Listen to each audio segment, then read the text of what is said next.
करो। Excuse me inspector, क्या मैं इनसे 2 मिनट बात कर सकता हूँ? All right.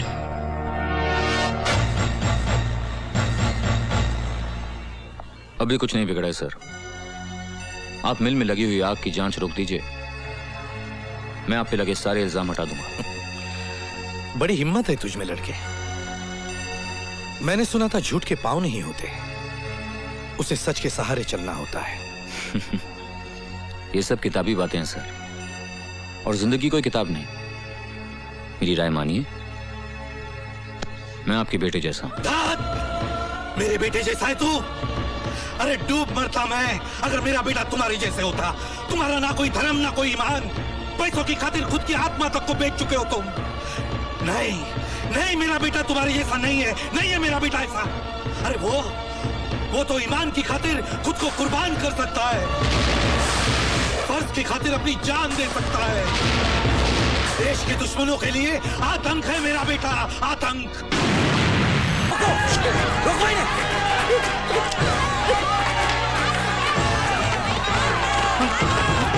चलिए बाबूजी, जल्दी कीजिए, चलिए।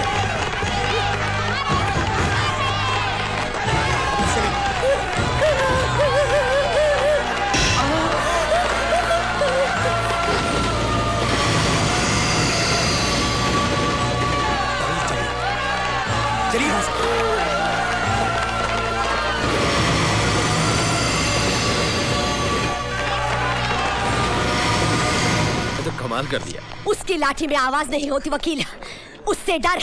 देवता जैसे मेरे पति पर पत्थर फेंकने वाले ये हाथ, ये इन लोगों की नहीं है, ये तो तेरे हाथ है, तेरे।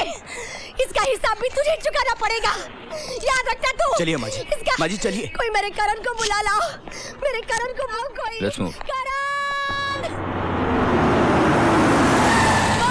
भैया आ गए। करण, मेरे बच्चे, करण तू आ गया। तूने इतनी देर क्यों लगा दी? इतने में तो उस वकील रवि वर्मा ने तेरे पिताजी को बेईमान साबित करके जेल में भिजवा दिया। बेटे जल्दी कर, जल्दी जाकर उन्हें छुड़ा ला। जा जा छुड़ा ला, कहीं ऐसा ना हो कि बहुत देर हो जाए। अब तक न जाने क्या हाल हो गया होगा।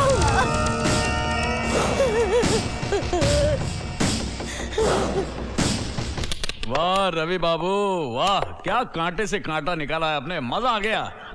मगर भैया 2 साल बाद वो वापस लौटेगा और फिर से हमारी फाइलें खोल के बैठ जाएगा, तब है? जो आदमी 2 साल की सजा काट के आता है ना बिहारी बाबू, सरकार उसे दोबारा नौकरी नहीं देती। भूल जाओ उसे, खत्म हो गया वो। पुरुषोत्तम, हाँ तुम अपनी बिल्डिंग उठा लो। ठीक है। सबसे ऊंचा पेंट हाउस मेरा होगा। बिल्कुल सर, नेकी और पूछ पूछ। और हाँ डैड, आप भी बेफिक्री से अपने होटल का काम शुरू कर दीजिए। मैं चलूं? Okay okay bye. सिंघाल साहब हमें तो तसल्ली नहीं है। सांप को अधमरा मत छोड़ो, उसे कुचलना है तो पूरा कुचलो। मतलब? ना रहेगा बांस, ना बजेगी बांसुरी। मान लो अगर वो सत्य प्रकाश ससरा जेल में आत्महत्या कर ले तो। वो काहे को करने लगा आत्महत्या? समझा करो, जेल में जब कोई मर जाता है तो उसे आत्महत्या ही कहते हैं, क्यों? हाँ। और जिस आदमी की आंखें बंद हो जाती हैं, फिर न वो मुंह खोलता है न फाइल। हाँ। ये क्या लगा रखा आप लोगों ने? कभी कहते यहाँ जाओ, कभी कहते वहां जाओ, कभी कहते यहाँ साइन करो, कभी कहते वहां साइन करो। नहीं करता मैं साइन, जाओ।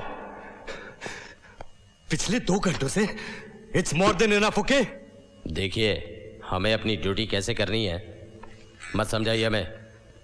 बहुत अच्छी ड्यूटी कर रहे हैं आप, बहुत अच्छी ड्यूटी कर रहे हैं आप। एक बेटे को अपने बाप से नहीं मिलने दे रहे, ये ड्यूटी कर रहे हैं आप। You know who I am? I am captain Karan, commando force Indian army. Captain Karan sir, बात क्या है? मैं अपने बाबूजी से, मेरा मतलब है मैं म्युनिसिपल कमिश्नर सत्य प्रकाश से मिलना चाहता हूं। And this officer is creating a problem for me to meet my own father. ठीक है, आप मेरे साथ आइए। सुनो जी, लाश को पोस्टमार्टम के लिए ले जाओ। बाबूजी, दरवाजा खोलो, दरवाजा खोलो प्लीज, दरवाजा खोलो, दरवाजा खोलो, दरवाजा खोलो, खोलो, खोलो दरवाजा, खोलो।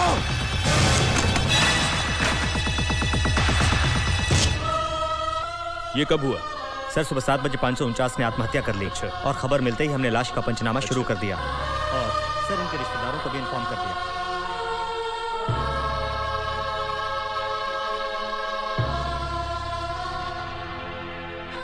बाबूजी, बाबूजी, मैं करण बाबूजी, बाबूजी, बाबूजी बोलिए ना, बाबूजी, बाबूजी मैं करण हूं बाबूजी, बाबूजी बोलिए ना बाबूजी, बाबूजी। He is dead captain. जानता हूं, जानता हूं मैं, मगर मैं ये जानना चाहता हूं कि इनकी मौत का जिम्मेदार कौन है। आत्महत्या करने वाला खुद ही अपनी मौत का जिम्मेदार होता है। नहीं, आत्महत्या नहीं है ये। मेरे बाबूजी जिंदगी से प्यार करते थे, जिंदगी का सामना करने वाले इंसान थे वो आत्महत्या नहीं कर सकते। किसने किया ये? किसने किया ये? किसने मारा है बाबूजी को? बोलते क्यों नहीं? मर गया क्या सबके साथ? किसने किया ये? कैप्टन करण, बोलो! कैप्टन करण, ये क्या कर रहे हैं आप? Control yourself, please control yourself captain Karan.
Singhal साहब, उन दोनों को ऑपरेशन थिएटर ले गए।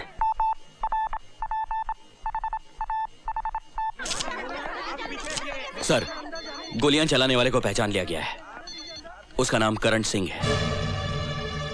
पिछले दिनों जेल में म्यूनिसिपल कमिश्नर सत्यप्रकाश ने खुदकुशी कर ली थी। ये उन्हीं का बेटा है। ऑफिसर, पूरे शहर में नाकाबंदी कर दो और वायरलेस पे मैसेज भेज दो कि करण का जल्द से जल्द पता लगाया जाए। Yes sir. Commissioner, he should not escape. मेरे बच्चों पर गोलियां चलाने वाला। हम जल्द से जल्द उसे गिरफ्तार कर लेंगे। आप बेफिक्र रहिए मिस्टर सिंघाल। आपकी बेटी और दामाद ठीक है ना? हम रवि वर्मा को बचाने में कामयाब हो गए, लेकिन एक गोली उनके दिमाग के हिस्से को छू कर निकल गई। मुझे डर है कि कहीं वो अपनी याददाश्त न खो बैठे। एक्सक्यूज मी डॉक्टर, पेशेंट को होश आ गया। Excuse me mister Ravi Verma, mister Ravi Verma, please speak to me. मैं डॉक्टर प्रधान, कुछ बोलिए, कुछ बोलिए मिस्टर रवि, प्लीज मुझसे कुछ बात कीजिए, प्लीज ट्राई टू स्पीक। हाँ, कोशिश कीजिए। हाँ, आगे क्या? हाँ, आगे बोलिए मिस्टर रवि। हाँ, शुक्र कीजिए सिंघाल साहब कि उनका दिमाग बिल्कुल खाली नहीं हुआ। अगर उन्हें काजल याद है तो उम्मीद की जा सकती है कि काजल के जरिए उनको सब याद आ जाए। बस यूं समझ लीजिए कि रवि के बंद दिमाग की चाबी सिर्फ एक है और वो है काजल।